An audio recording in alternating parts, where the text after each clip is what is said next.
1년은 한 번씩. 알았어, 방송 시작했다고요. 나는 엄청 웃긴 게 뭐냐면은. 네, 여러분 반갑습니다. 무시하는 경향이 있어. 한겨레 데일리 라이브 뉴스 타임 시작합니다. 어서 오십시오. 고현준입니다. 저희가 방송 시작 전에 여기서 열띤 토론이 지금 진행되고 있어가지고요.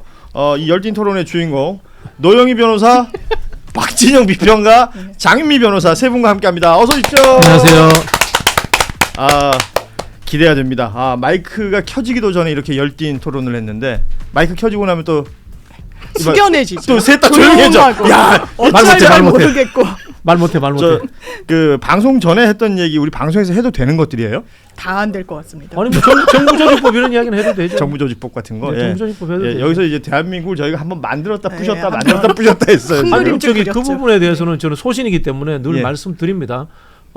예를 들면 교육부도 교육위원회로 바꾸는 것이 적절하다. 왜냐하면 교육 자체가 이루어지고 있기 때문에 그렇다라는 것. 그다음에 여가부도 행정기구로서 뭐 자문기구 아니면 행정기구로서 여성가족정책위원회 형태로 해서 외부 전문가들의 참여가 좀 더 활발해지는 그런 형태로 정책 제안 부서로 바뀌는 게 더 효율적이도 있다. 뭐 제 소신입니다. 오래된. 네, 이 이야기는 무엇이냐면 그 인사청문회 이야기가 나온 이후에 사실은 지금의 부처가 있습니다만 새 정부 들어서 정부조직법이 개편이 되면 부처 자체가 달라질 수도 있는 것이고 뭐 장관들의 거취도 달라질 수 있는 부분이라서 이야기를 나누던 중에 우리 박진영 비평가의 평소 지론, 소신, 필요 없는 부처들이 있다. 아니면 부처의 사이즈가 아니라 위원회 정도로 집행력을 가지고 진행하는 것이 더 좋다. 네, 예를 들면 제가 부처에서 제일 싫어하는 부서가 행안부거든요.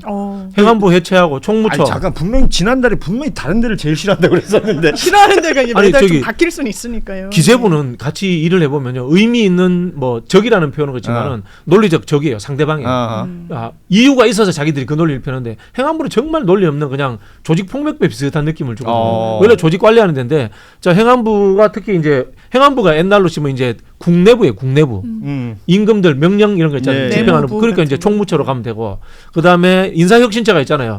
공무원 조직 인사는 인사혁신처로 보내면 되고 그 다음에 지방자치 업무는 지방자치위원회가 있습니다. 지방자치위원회 만들어가지고 시도지사 협의체제로 넘겨버리면 되고 그러면 그 행안부가 있어야 될 이유가 없어요. 행안부가 실제로 한국의 관료들의 복지 부동이라든가 관료들이 의사결정권을 독점하는 이 하나의 가장 중요한 지렛대가 되고 있어요. 그렇습니다. 예. 관련해서 우리 노영희 변호사는 의견이 있으신가요? 없습니다. 예, 알겠습니다.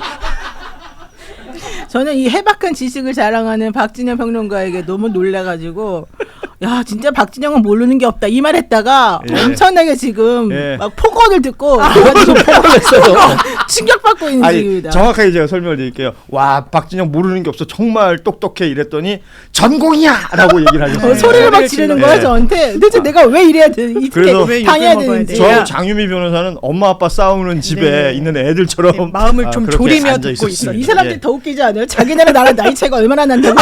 엄마 비유죠. 비유법. 기가 막혀서 진짜 엄마는 아니고. 오늘 진짜 컨디션 안 좋습니다. 고려장을 지냈어요. 고려장을.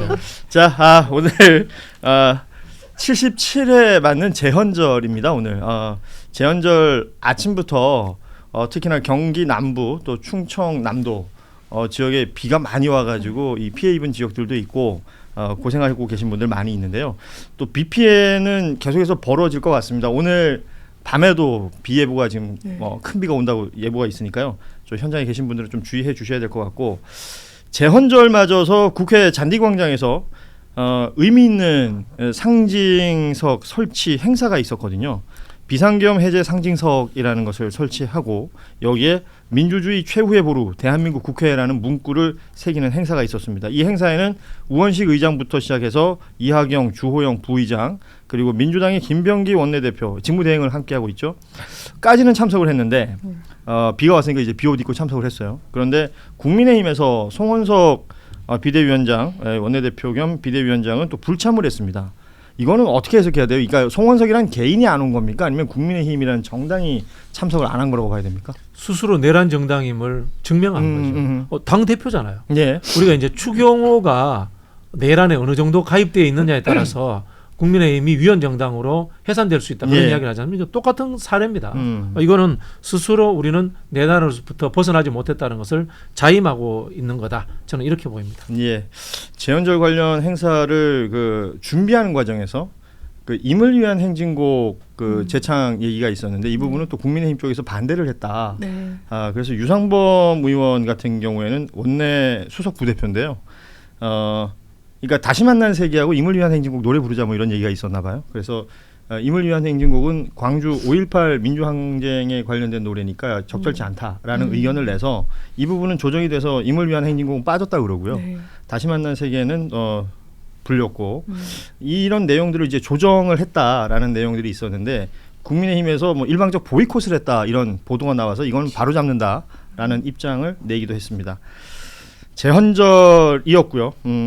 또 어제 이재명 대통령의 행보 중에 좀 의미 있는 부분이 있어서 좀 소개를 해드리면 세월호 참사뿐만 아니라 이태원 참사, 오송 참사 그리고 제주 여객기 항공기 참사 이 사회적 참사 유가족들 만난 자리에서 정부를 대표해서 사죄드린다라며 허리 숙여 인사를 했습니다. 현장에서는 뭐 유족들이 흐느끼는 모습도 우리가 확인할 수 있었고요. 그래서 강유정 대변인이 그 이후에 브리핑에서 대통령 지시사항으로 검찰과 경찰이 참여하는 사건 조사단을 편성해서 특조위와 함께 조사 활동을 펼쳐나간다 이런 얘기를 했어요.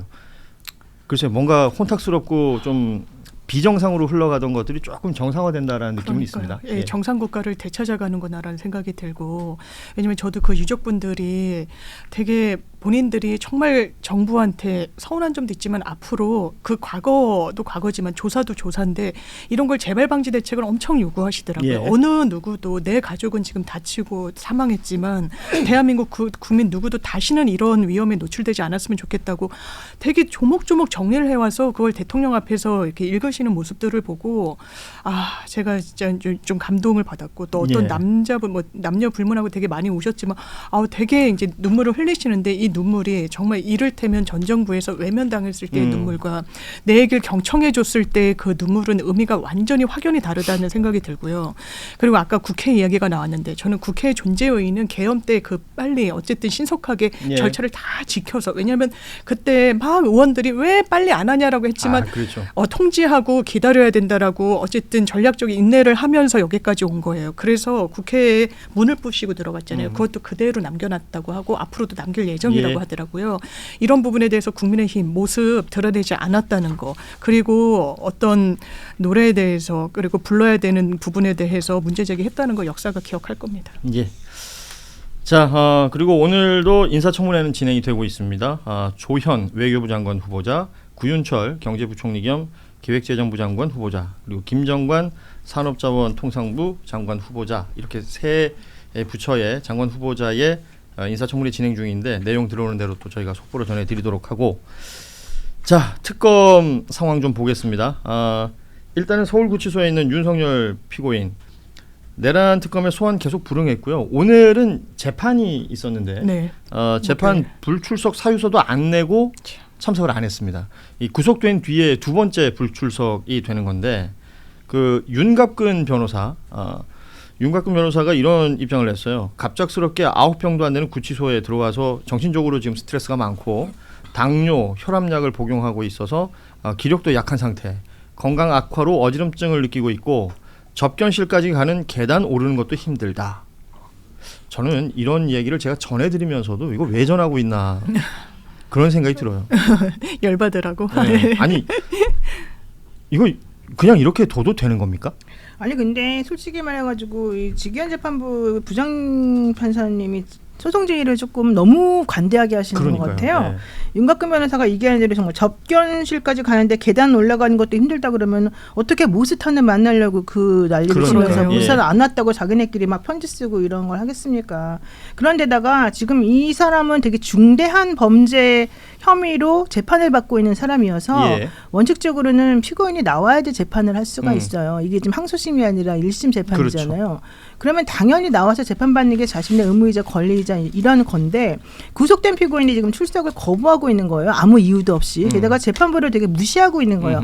지난번에 재판 있었었는데 그때는 자기 구속됐다고 안 나왔죠. 그렇죠. 두 번째 재판이 있는데 자기 아무 상관도 없는데 특검이 지금 재판하니까 자기는 못 나오겠다. 그 이런 얘기를 얘기였습니다. 하고 있는 예. 거예요. 근데 재판부가 나와줬으면 좋겠다. 이렇게 말해요. 그러니까 이게 좀 상식적으로 저는 좀 이런 식의 재판 진행을 사실 본 적이 없어서 이 부장 판사가 너무 소송지휘권을 좀 피고인 친화적으로 하고 계신 건 아닌가 이런 생각이 좀 들어요. 왜냐하면 지금 피고인 측에서 그러니까 재판에 특검이 공판에 배제되지 않는 이상 피고인이 출석 않을 것이다 이런 식의 입장을 냈고 여기에 대해서 재판부가 뭐라 그랬냐면 몸이 안 좋아서 못 나오는 거면 그 해당 자료를 제출하라.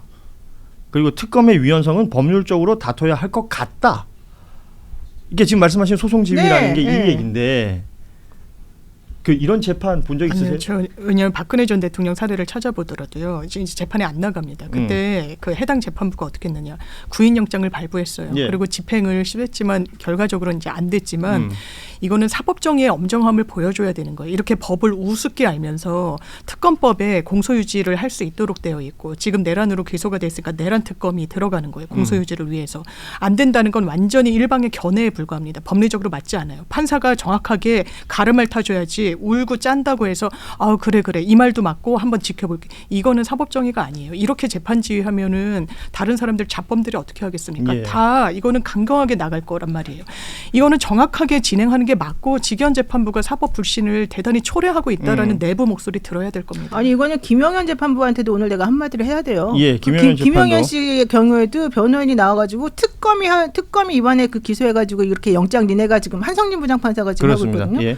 니네가 그때 영장을 발부한 재판부인데 내가 어떻게 이 재판에 나가냐? 나 재판 못 나간다 이따위 말을 한 거예요. 그러니까 재판부가 일단 그래도 오늘은 한번 이게 맞는지 한번 절차 진행해 봅시다. 또 이렇게 또 좋게 나간 거예요. 근데 결과적으로는 김영현 변호인단이 못한다. 그러니까 20분 만에 결국은 이제 재판이 안 됐어요. 예. 그래서 8월 11일 한 번 더 한다 그러는데 한성진 부장내나 아니면 이 직위원 부장판사내나 왜 이런 식으로 이 다른 피고인들하고 다르게 예. 재판 지휘권을 행사하는지 알 수가 없고 피고인들이 어떻게 이렇게 뻔뻔하게 재판부한테 그렇습니다. 김용현 재판 같은 경우에는 아시다시피 내란 재판은 직위원 재판부가 합니다. 네. 그런데 추가 기소가 된 건이 있었죠. 그것의 준비기일이었어요. 그래서 피고 당사자는 안 나오더라도 변호인들이 나와서 이 조율하는 시간인데 증거인멸 교사. 예, 나와가지고 한단 소리가 지금 말씀하신 것처럼 특검이 이 재판을 하면 안 하겠다. 참네요. 그리고 판사한테 왜 마스크 쓰고 있냐? 네. 당신이 이 발부했던 영장 가지고 진행된 이게 재판인데 얼굴도 공개하지 않는 이유가 뭐냐 이런 식으로 변호인이 그건 너무 얘기를 했다는 패착이에요. 겁니다. 그러니까 저는 기사를 보면서도 이거는 기자분들이 취재를 해서 글자로 쓴 거잖아요. 네, 네. 현장 상황이 어땠을까 생각해 보면 굉장히 이해가 안 되는 거예요. 그런데요, 제가 역으로 윤석열 쪽이다라고 가정을 해보면은 이해가 됩니다. 왜냐하면요, 이 내란죄라고 하는 것이 무기징역 아니면 사형이에요. 예. 그래서 내가 아무리 성실한 자세로 재판에 임해도 무기징역이에요. 근데 아시겠지만은 그런데 내가 여기에 재판을 개판치고 내 멋대로 했다. 사형 선고 받았다. 그런데 우리나라는 사형 선고 집행이 안 돼요. 어차피 똑같은 거야. 열심히 할 이유가 없는 거야. 그러니까 무조건 내 마음대로 하자. 개기자. 이런 생각을 품은 것 같고요. 윤석열과 김용현을 끌어내는 비책이 저한테 있습니다. 뭔가 하면요. 법무부 장관께서 예. 한동훈 전 비대위원장, 어허. 홍준표 전 시장을 만나가지고 두 분이 옛날부터 제안했던 우리나라 사형 집행해야 된다. 두 분이 이 이야기를 한번 경청하면서 예. 그런 이유도 있겠네요. 한번 여론화시키면은 바로 자는 재판부에 출석할 거라고 봅니다. 그러네요. 홍준표 전 시장 같은 경우는 대선 그 공약 중에 있었잖아요. 그랬던 네. 걸로 기억해요. 이런 얘기까지 지금 나오고 있는 상황이고 이 와중에 모스탄이라는 인물을 접견하려다가 접견이 금지되고 그 과정에서 뭐 옥중 서신 이런 것들이 지금 전한길 씨 통해서 나오고 있고요. 전한길 씨는 지난달 초에 국민의힘에 입당한 사실이 오늘 공개가 됐습니다. 내용을 얘기하면서 자기 유튜브를 보는 사람들 중에 한 10만 정도에 달하는 국민의힘 당원이 있다. 그래서 이 당원들과 함께 전한길이 지지하는 사람은 무조건 당대표로 만든다라는 게 전한길의 마인드다. 이런 입장을 오늘 밝혔다고 합니다. 국민의힘은 이제 우리가 알던 그 과거의 정당과는 완전히 다른 정당이 되는 것 같습니다. 그러니까 좀 이해가 안 되는 부분이 너무 많은데요. 그 건진법사하고 그 핸드폰 확인해 봤더니 건진법사가 통일교 사람하고 얘기하면서 통일교 사람 몇 명이 필요하다. 뭐 당원이 어떻게 해야지 된다. 뭐 이런 얘기를 했던 그 내용이 나왔었잖아요. 마찬가지로 전한길 씨하고의 관계에서도 전환길에 들어와가지고 어떻게 해야지 당대표가 되고 예. 이런 얘기를 서로 간에 했다는 얘기가 지금 그렇죠. 나오고 있어요. 그런 걸 보게 되면 신천지 얘기도 그렇고 통일교 얘기도 그렇고 국민의힘은 진짜 우리가 알던 그 정통 보수하고는 정말 거리가 너무 먼 너무 이상한 보수가 지금 되어버렸고 특히 그것이 전체적인 이 국민의힘 의원들의 전체적인 생각이나 당원들의 생각이 아니라 예. 일부 이상한 사람들의 생각이 마치 전체인 것처럼 지금 이 당을 감싸고 있다는 게 더 큰 문제인 것 같은데 이걸 왜 집행부가 가만히 두는지를 모르겠어요. 그러니까요. 저 우리 박진영 비평가한테 그거 여쭤보고 싶었는데 지금 말씀하신 어떤 대선에 신천지 얘기가 있었고요. 그 물론 당내 경선 과정에서 주된 이야기였습니다. 그리고 통일교 이야기가 지금 건진법사랑 그 통일교의 윤 본부장이라는 사람 문자 주고받는 내용 중에 보면 뭐 몇 명이 필요하냐, 윤심은 무엇이냐, 뭐 이런 질문을 했다 그러고 이런 식으로 무더기 당원이 들어와서 네. 뭐 당내 경선이 됐건 아니면 실제 그 본 투표가 됐건 영향을 미친다면 이게 아주 결정적인 영향을 할 수가 있는 건가요? 2022년 민주당 경선에 계속 이기던 이재명 후보가 마지막 서울 경선에서 이낙연 후보가 압도적으로 이겨버립니다. 그렇죠. 그런 일이 있었죠. 그때도 예. 그런 의혹 이야기가 나왔고요. 그다음에 홍준표와 윤석열 경선에서도 특정 종교 이야기가 나온 적이 있습니다. 이게 근데 정확하게 사실관계가 확인이 되면은 선거 방해 행위예요. 예. 선거법 정당법에 의해 가지고 저촉이 돼서 이제 법률적으로 이제 단죄를 받게 된다. 뭐 이렇게 보시면 되고요. 여기에는 좀 근본적인 이유가 존재하고 있습니다. 우리 한국 사회에 당원 민주주의라는 것이 동원형으로 착각하는 사람들이 많아요. 그러니까 머리수 채우는. 그렇죠. 예. 그렇죠. 그래서 옛날부터 뭐 종이당원 이야기, 그다음에 동원당원 이야기가 맞아요. 많았거든요. 실제로 선진국 정당들의 당원 민주주의라고 하는 것은 교육과 훈련, 당원 자격에 엄격한 제한을 두고 있습니다. 전환길 같은 사람이 당원 되겠다라고 뭐 몇십 명 집어넣잖아요. 그럼 당원 자격 심사에서 다 떨어뜨려 버립니다. 유럽의 그 우리 정당 정치 할 때 최고로 지는 게 독일이에요. 독일 3인당이라든가 김민열의 당원이 되는 거는 엄청난 어려움이 있고 자랑거리예요. 시험 쳐야 되는 수준이에요. 근데 이 국민의힘 같은 경우는 소급해서 뭐 1,000원 내고 뭐 2,000원 내고 하면 막 집어넣어 주잖아요. 예. 이건 이제 동원하겠다는 뜻이죠. 이거는 옳은 정당에 대한 참여 운동이 아니에요. 근데 하나 지금 궁금한 게 있는데 지난번에 지금 전환길 씨가 지난달 말에 들어갔다는 거예요? 그렇습니다. 신청 올렸다고. 그러면은 근데 김계리 변호사도 자기가 국민의힘에 입당한다고 그때 입당원서 냈고 네. 마치 된 것처럼 했는데 나중에 뭐 심사를 한 해만 해가지고 그렇죠, 이렇게 좀 그렇죠. 불쾌하다 이래가지고 끝이 났잖아요. 예. 그럼 김계리 변호사는 지금 당원인 거예요, 아닌 거예요? 아닌 걸로 알고 아니죠. 있습니다. 예. 그러니까 지금 그럼 김계리는 안 되고 전환길은 되는 거예요? 전환길도 국민의힘은? 아직 살펴보고 있다는 취지로 살펴보고 얘기를 있대요? 이 당에서는 확인해 준 게 아니라 전환길 씨가 스스로가 얘기한 부분이라서 이건 좀 체크를 해봐야 될 것 같습니다. 예. 야 진짜. 이게 당원이 아무나 하는 게 아니에요. 아니 그러니까 지금 말씀하신 대로 우리 박진영 비평가 말씀대로 당원을 그냥 그때그때 필요한 머릿수로만 생각하는 거잖아요. 그렇죠. 예를 들어서 국민의힘 당원이 몇 명이야, 뭐 예를 들어서